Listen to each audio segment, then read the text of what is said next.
दिनों चाईबासा के सदर अस्पताल में एक शिशु की मौत हो जाती है। मौत होने के बाद उसके पिता के पास में इतना पैसा नहीं होता है कि वो अपने बच्चे के शव को लेकर घर जाए। एम्बुलेंस का इंतजार होता है लेकिन एम्बुलेंस पहुंच नहीं पाता है। अंततः उसके पिता चंदा कर थैला खरीदता है और थैले में उस शिशु को अपने घर लेकर जाता है। इस घटना से पूरा झारखंड जो है नहीं कहा जा सकता बल्कि पूरा देश मर्माहत है। और मैं बता दूं कि पूर्व सांसद गीता कोड़ा उसके घर जाती है। घर जाने के बाद परिवार से मिलती है और उन्हें ढांढस देती है। उसके बाद आज चाईबासा के कैफेटेरिया में प्रेस वार्ता कर इसी विषय पर चर्चा करती है। क्या कह रही है पूर्व सांसद गीता कोड़ा, तो चले चलते और जुड़ते हैं इस खबर पर। मैं प्रकाश कुमार गुप्ता, दैनिक स्टेज चाईबासा। चाईबासा से बड़ी खबर। नोआमुंडी प्रखंड के बालजोड़ी गांव में नवजात बच्ची की मौत के बाद सदर अस्पताल की लापरवाही पर सियासत गर्मा गई है। पूर्व सांसद गीता कोड़ा ने पीड़ित आदिवासी परिवार से मुलाकात कर संवेदना जताई और स्वास्थ्य व्यवस्था पर गंभीर सवाल उठाए। उन्होंने बताया कि 4 माह की बच्ची को इलाज के लिए सदर अस्पताल लाया गया था, जहां इलाज के दौरान उसकी मौत हो गई। अस्पताल प्रशासन की लापरवाही के चलते शव घर ले जाने की कोई व्यवस्था नहीं हुई, जिससे पिता को रात में शव थैली में जंगल के रास्ते गांव ले जाना पड़ा। गीता कोड़ा ने इसे स्वास्थ्य विभाग की संवेदनहीनता बताते हुए उच्च स्तरीय जांच और पीड़ित परिवार को मुआवजा देने की मांग की है। 4 दिन ಪರವಾಗಿಲ್ಲ 300 ಕೈಲಿ ಕೂಡ ಬಿಸಿರ್ತೇನೆ ನಿಂತ ಇದೆ ಈಗ ತೈಲಿ ಆಗುತ್ತದೆ ಒಂದು ಗಾಡಿ ಕಮ್ ಕಜಿ को एम्बुलेंस लगी अरे कजी को तो नहीं को कजी को तो मेरे ऊपर ये से ना कोन कोन लगना मनोपुर से ना कोन इधर को मना आई ना दिखे स्कूल के नीचे रहा ना तो पास करते हैं चरा बने जीडी के लिए चरा तो कोई उनका रितम वो भी तेरे में पक दो बिछे मैंने नहीं तो ये वाला कम लेते तीन के जा कहीं तक ये चिंता कर बट डूबे नहीं बना डूबे नहीं चरा पहले मालूम चाहिए इनका चला पूरे का थे समस्या थे मुंडे जी का बराबर 300 को पैसे पालन बरो पहिलो बेटा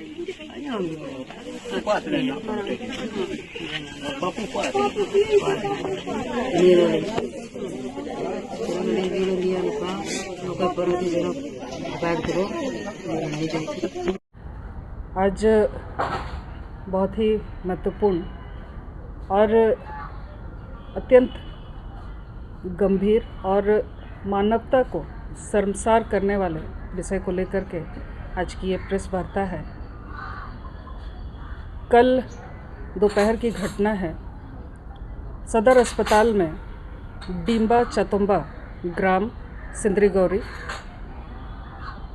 नौमुंडी प्रखंड नौमुंडी के निवासी उनके छोटे मात्र 4 माह के पुत्र का देहांत हो जाता है और यहाँ उसके शव को ले जाने की कोई समुचित व्यवस्था नहीं होने के कारण वो कई बार गुहार लगाता है अस्पताल प्रबंधन से, अस्पताल के लोगों से, और उसे बार बार झिड़क दिया जाता है, उसे डांट डपट किया जाता है, उसे धमकाया जाता है।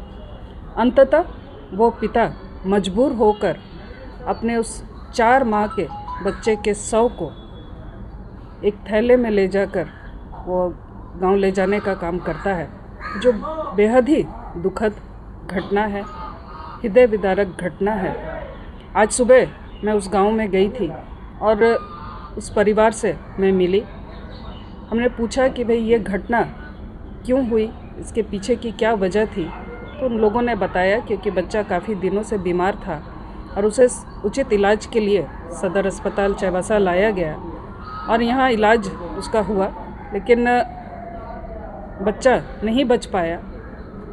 और डिम्बा के पास में पैसा भी नहीं था, उसके पास 1 रुपया भी नहीं था, लेकिन फिर भी वो चाहता था कि भाई उसके बच्चे का सही इलाज हो, उचित इलाज हो, इसलिए वो सदर अस्पताल तक पहुंचा। और जब यहाँ बच्चे की मृत्यु हो जाती है तो उसे वापस ले जाने के लिए उसके पास ना पैसा है ना साधन है। ऐसे में वो जो झोला उसने खरीदा भी वो भी चंदे के पैसे से वो झोला वो ख़रीदा। आज जब मैं गई तो उसने बताया कि वो झोला भी जो चंदे से मुझे मिला, अस्पताल के लोगों ने, जो आसपास के और मरीजों ने जो चंदा दिया, उससे मैंने 20 रुपए का झोला ख़रीदा।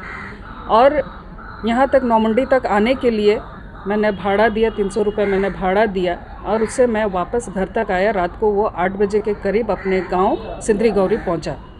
और उसने जिस तरीके से बताया कि बस में भी क्योंकि 100 ले जाने नहीं देंगे, इसलिए मैं डर से उस झोले को किसी तरह से छुपा करके, किसी तरह से उसे बचते बचाते मैं लेकर के आया हूँ कि किसी का पैर ना लग जाए, किसी का हाथ ना लग जाए।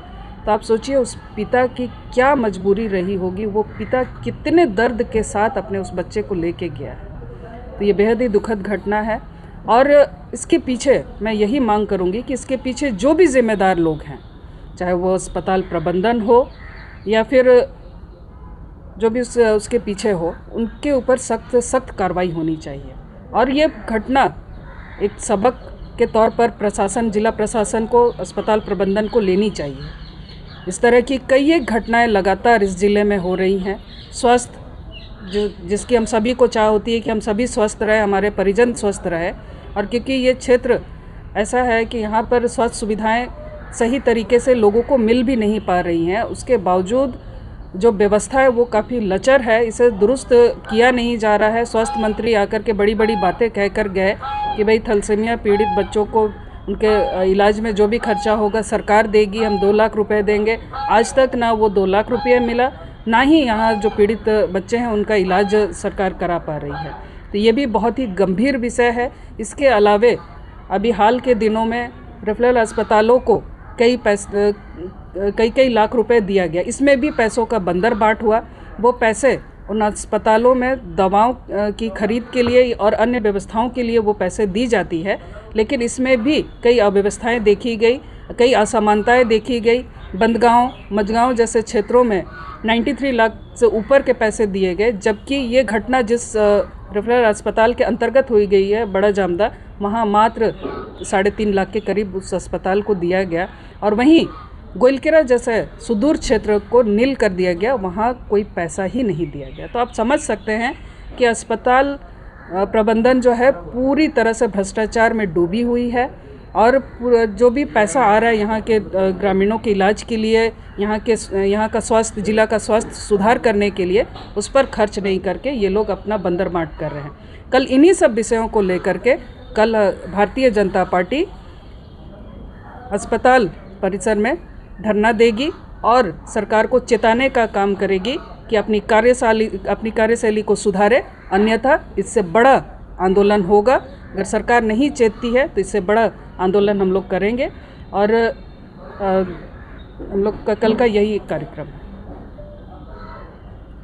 ये आज जांच के लिए आदेश की डॉक्टर इरफान अंसारी, उसको जांच किया जाए। सबसे पहले तो इरफान अंसारी जी को इस्तीफ़ा दे देना चाहिए। जिस तरह से ये मंत्री अलगरान बयानबाजी करते हैं, सिर्फ रील बनाकर सोचते हैं कि हमने स्वास्थ्य सिस्टम को सुधार दिया, उनको सुधारने की आवश्यकता है। आज लोग यहाँ त्राहिमाम है स्वास्थ्य को लेकर के। आज इस ज़िले में जिस तरह की जो घटना हुई है, अपने बच्चे के शव को थैली में ले जाना, इस तरह की कई घटनाएं लगातार पूरे प्रदेश से आ रही हैं। खाट पर गर्भवती महिला को ले जाना, जिसमें जच्चा और बच्चा दोनों की मृत्यु हो जाती है, कई ऐसी घटनाएं हो रही हैं, लेकिन उसके बावजूद स्वास्थ्य मंत्री कोई कार्रवाई नहीं कर रहे हैं। और आज सिर्फ पल्ला झाड़ने के लिए कह रहे हैं कि हमने कमेटी बना दी है। पहले स्वास्थ्य मंत्री को इस्तीफ़ा देना चाहिए, अब नैतिकता के आधार पर उनको इस्तीफ़ा देना चाहिए।